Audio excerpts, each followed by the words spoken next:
Lámpara es a mis pies tu palabra y una luz para mi camino. Es esta necesidad y esta bendición la que nos convoca todos los días para ser guiados, iluminados por la palabra de Dios. Y lo hacemos de una manera sistemática, dedicándonos cada día a un capítulo diferente de la Biblia, de manera consecutiva, hasta completar la lectura de toda la Sagrada Escritura. Hoy nos detenemos en el capítulo 22 de Isaías. Antes pedimos la bendición de Dios. Padre nuestro que estás en los cielos, bendícenos al meditar en tu palabra. Pedimos la dirección de tu Espíritu en el nombre de Jesús. Amén. El capítulo 22 de Isaías nos presenta una profecía contra Jerusalén. Sí, Jerusalén misma también fue objeto de la profecía divina. Dice, profecía contra el valle de la visión. ¿Qué te pasa ahora que has subido a las azoteas, ciudad llena de disturbios, de tumultos y de parrandas? La soberbia, pues yo puedo creerme que estoy en lo correcto, que soy depositario exclusivo o favorecido de las bendiciones de Dios, y sin embargo perder lo que tengo.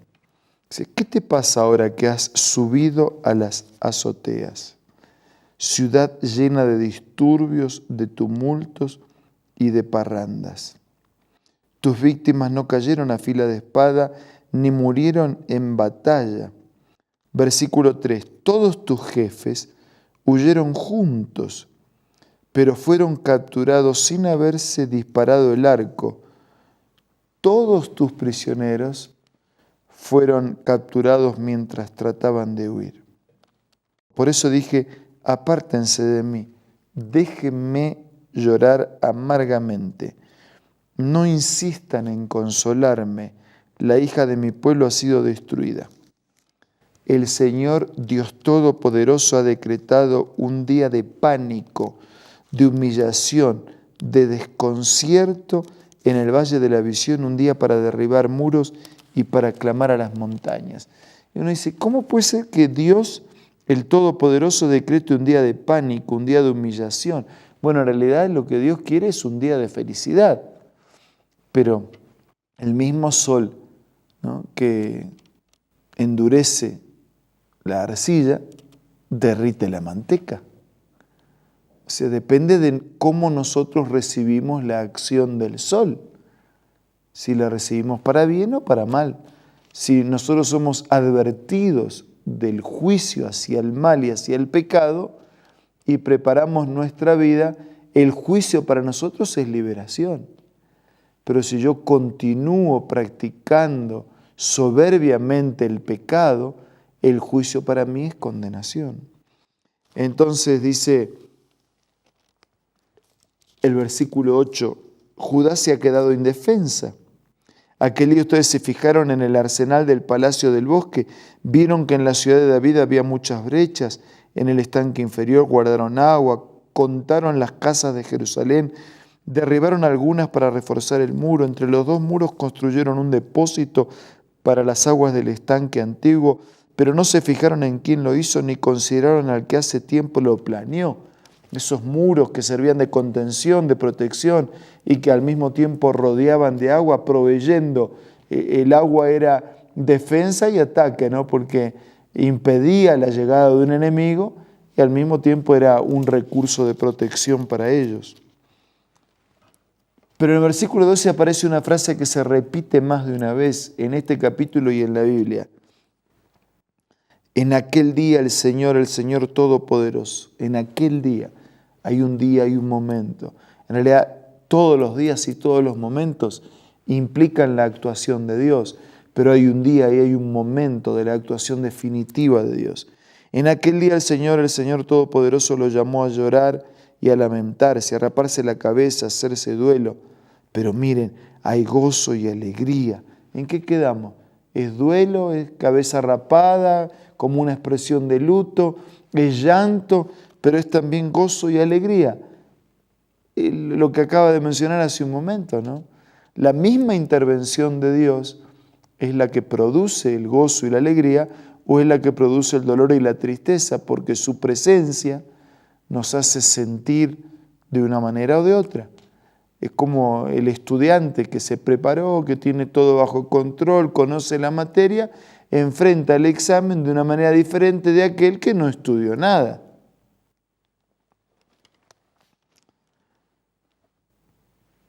Versículo 14. El Señor Todopoderoso me reveló al oído: no se te perdonará este pecado hasta el día de tu muerte. Lo digo yo, el Señor Todopoderoso.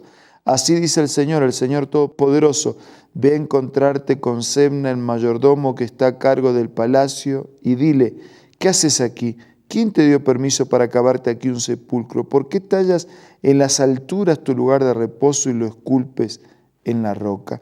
Mira, hombre poderoso, el Señor está a punto de agarrarte y arrojarte con violencia. Te hará rodar como pelota, te lanzará a la tierra inmensa, morirás, quedarán tus gloriosos carros de combate. Serás la vergüenza de la casa de tu Señor. Te destituiré de tu cargo y serás expulsado de tu puesto. No hay grande, no hay poderoso, no hay soberbia que alcance.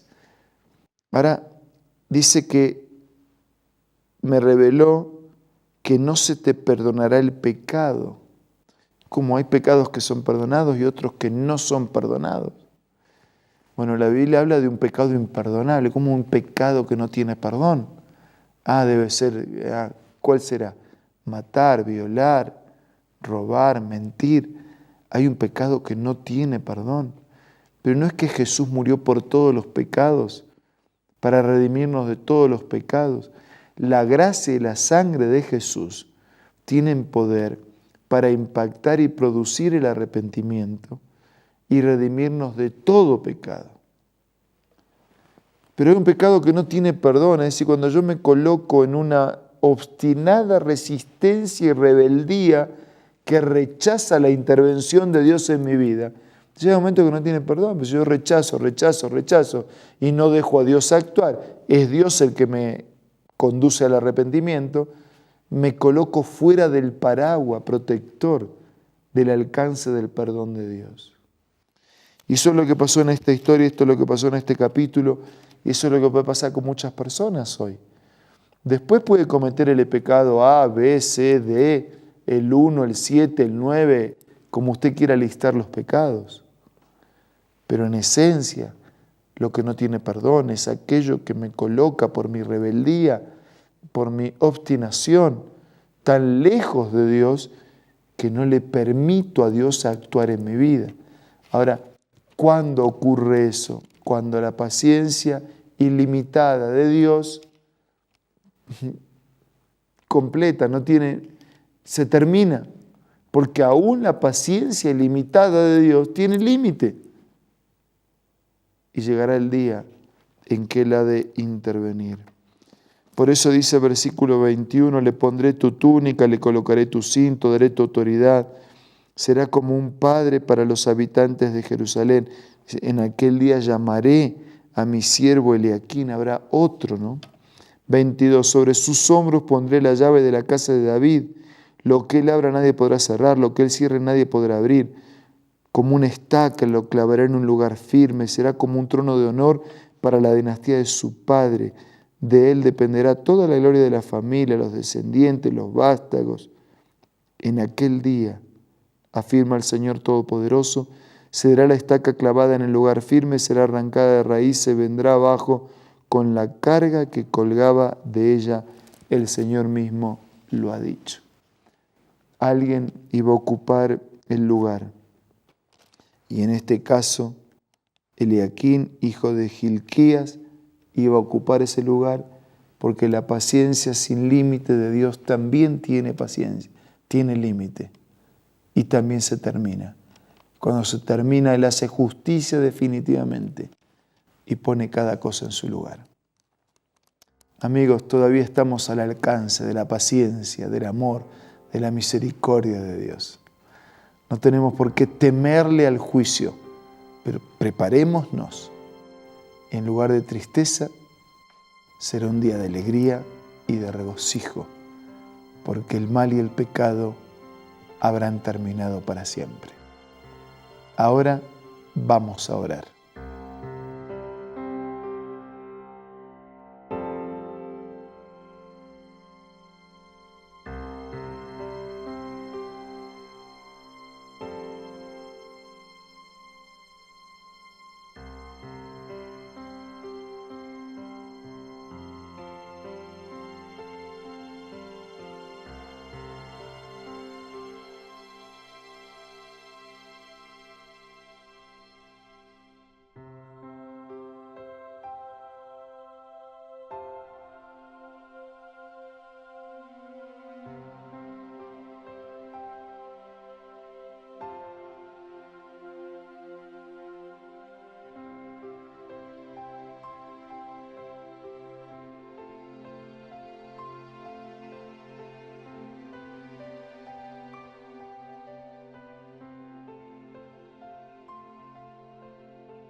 Padre nuestro que estás en los cielos, por favor, te ruego que nos bendigas y nos des valor suficiente para colocar nuestra vida en armonía con tu palabra y con tu voluntad. Que podamos ser fieles, obedientes, seguidores de tu palabra. Y en breve, cuando regreses, cuando el juicio sea definitivo, cuando hagas nuevas todas las cosas, sea un día de alegría y de regocijo para siempre. Te lo pido y te lo agradezco todo en el nombre de Jesús. Amén. Muchas gracias por acompañarnos en este día. Queridos amigos, tengan ustedes un día lleno de la bendición de Dios. Nos reencontramos mañana para seguir siendo reavivados por la palabra de Dios.